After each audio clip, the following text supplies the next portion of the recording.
This is an examination of the hidden human condition. This is the Hidden Killers podcast with Tony Bruschi.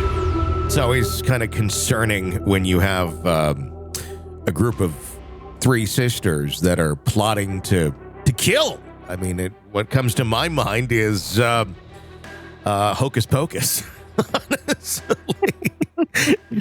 and those sisters, but that's not the case, as three sisters, two from Alabama, face federal charges for allegedly conspiring to hire a hitwoman to kill one of the sisters' son-in-laws, whom they believe was abusing his wife and their children, according to a U.S. District Court complaint filed this week.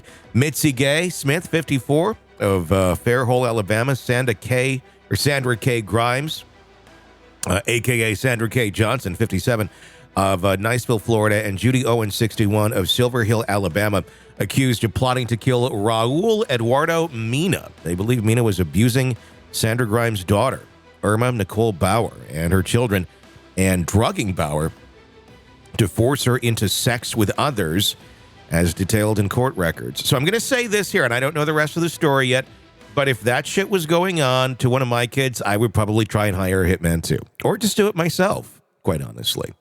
The sisters initially paid a man $10,000 to kill Mena, but he disappeared with the money. Desperate, then they turned to Rebecca Elizabeth Murphy, a convicted felon from Foley, Alabama, who had a history of drug-related crimes and fraud. Smith and Murphy were former neighbors in Fairhope. Murphy needed money for her dog's veterinary bills. Seems like a legit reason to go kill somebody. So Owen paid the remaining $500, allowing Murphy to take her dog home. However, Owen then told Murphy she owed her for the payment and demanded she kill Mena in return. So she doesn't even, she thinks it's like a good deed being done. And oh, by the way, here's your dog. Now kill my son-in-law. By the way, Owen and Murphy went to the local Walmart to meet with Grimes, and the three women then drove to Louisiana to show Murphy where Mena lived. Murphy later told investigators she felt like a hostage during the trip, which had no choice but to comply. Did the dog come along on the trip? It's like, he's probably home recuperating, I hope. It's like, we got to make bathroom breaks for the dog as we go over here, and you're going to go kill somebody. Phone records obtained by the FBI show that between March 7th and April 21st, Grimes paid Murphy $1,000 via Cash App, because that's not trackable or anything. Murphy told investigators the money was intended for killing Mena and to cover, it's like a per diem for hotel food and other exactly expenses. what it was. Got money for food and hotels. These three, expenses. This is like the Golden Girls hire a hitman. It is. Very much so. On March 9th, Grimes, that would be a great episode. On March 9th, Grimes texted Murphy photos of Mena's home interior, identifying various rooms, including Mena's and the children's. Grimes also suggested that thunderstorms in the Marino area would be the perfect cover for shooting Mena, as the noise would mask the gunfire. This very much is the Golden Girls. It's a storm. Do it during a storm. No one will ever hear. Yes, just wait for the storm. Which is pretty brilliant, I guess. Yeah, I mean, if you're going to plot this, and super flexible. Everything's got to kind of fall into place. I could just hear them like talk. Well, what if there's a storm? That'd be great. Right. She even provided instructions on how to cut the power to Mena's home. Despite these plans, Murphy returned to Alabama. Grimes continued to pay her small amounts to keep her engaged in the plot, while Murphy began looking for someone else to kill Mena. Grimes, Owen, and Smith provided money, a gun, and instructions to Murphy, but she continually delayed the act. After Murphy refused to carry out the murder during a custody hearing at a stormy night in Marino, the sisters expressed their frustration through heated text messages, threatening to take action themselves if Murphy didn't proceed. Why didn't they? These are hard to read. These are hard to read because they're so full of typos. Okay, here we go. We're going to read it verbatim. I don't know what to tell you. I want the gun and bullets brought back if you coming back, Grimes wrote, according to court transcripts. Quote, I don't have any more money. That guy took the last cash I had. Please don't tell me no bullshit about the MF. Do what you got to do. I don't know. Hubby is home. I am headed to WK in 2 hours. Grimes texting continued, this has turned into a real shit show. Not passed off, but this MF tends to get, I think it's supposed to be away with shit again. That's okay. His funding day will come now, with or without you. Kind of like when Trump goes on a ramp on Truth Social. Kind of is, yes.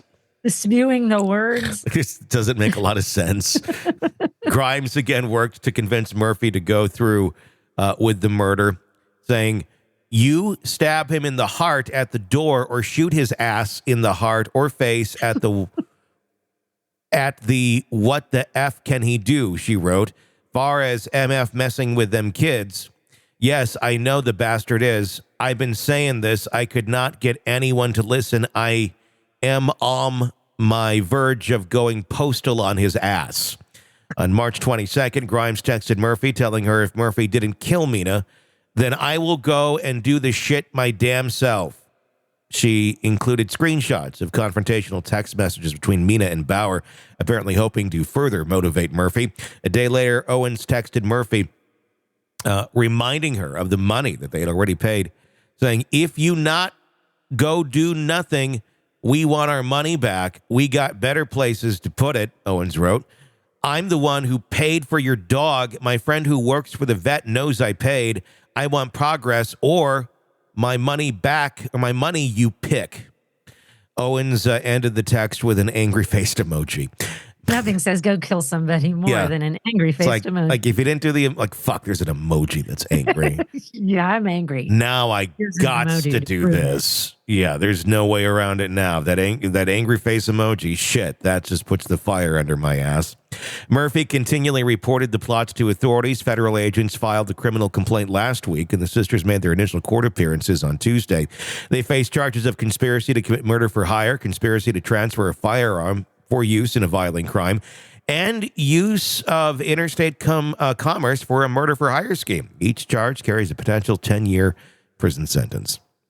They could all be locked up for a very long time. How about they do also a little investigating into the actual son-in-law? Let's just make sure that everything's okay over there. There might be a reason these women are plotting this before we lock them up. I definitely think he should be looked into, but I also think, this is what she's saying, whether it's true or not, who knows? It could be complete bullshit. It could be just complete, And I'd be like, rather than kill him, I would go get my daughter and her kids and say, everybody in the car, I'm taking you. Yeah. You can't live like this. But instead they go to murder first. I'm going to tell you this. Last weekend, I was with two of my sisters for the whole weekend. Mm-hmm. And not one time did we talk about murdering anybody. That's a first for you guys. We're always doing that. It's always like plotting to kill somebody. But this weekend, it was not like that. Wow. Why did you change it up? I don't know. I guess we've killed everyone we need to or something, but we just didn't. Well, that's impressive. Like, what do you think that's the thing? It's like to go to murder first. Now grandma could be locked up for a very long time. Well, and to involve all these people in it, like if it's your daughter in this situation and you want to handle, go handle it, like try and get the authorities involved or something. And if you want to do your thing, I'm not endorsing going and murdering anybody, but you've involved like the woman who had the dog and your sisters, and you're going to go do it yourself, I guess, if that's what you are so compelled to do to save your daughter and your grandchildren. But there's many other ways of going about this other than killing someone. Because now you're in jail. And he's not. And he's still there with the grandkids. There's clearly something. And why is the daughter still with him if this is going on? There's some issues here that don't seem to be addressed in these text messages. Exactly. There's many ways of handling this without where it went to. But essentially, it turned what would have been the abuser into the victim on this. Absolutely. If there's abuse going on, it's all alleged. So we don't know if it's just some overzealous mom who is just kind of nuts and making these claims, or it's legit. We don't know. Probably be a good idea to look at. Is the daughter involved in this? Does the daughter know that her mom's plotting to kill her husband? Yeah, there's a lot there. If I was the mom, I think I would let my daughter know. By the way, honey, me and your aunts are Don't plotting answer to. the door. We're going to kill your husband, and hope that's okay. Maybe afterwards we'll go to the pizza ranch, and the kids can play some games, and we'll make up for killing Dad by buying him some extra tokens. Want to listen ad-free? Want advance access to all of our interviews before anyone else? Become a True Crime Today Premium Plus subscriber on Apple Podcasts. You get every episode commercial-free. So you can binge on true crime Until you can binge no more. Search True Crime Today Premium Plus on Apple Podcasts now, or go to our podcast page and sign up now. More of the Hidden Killers podcast next.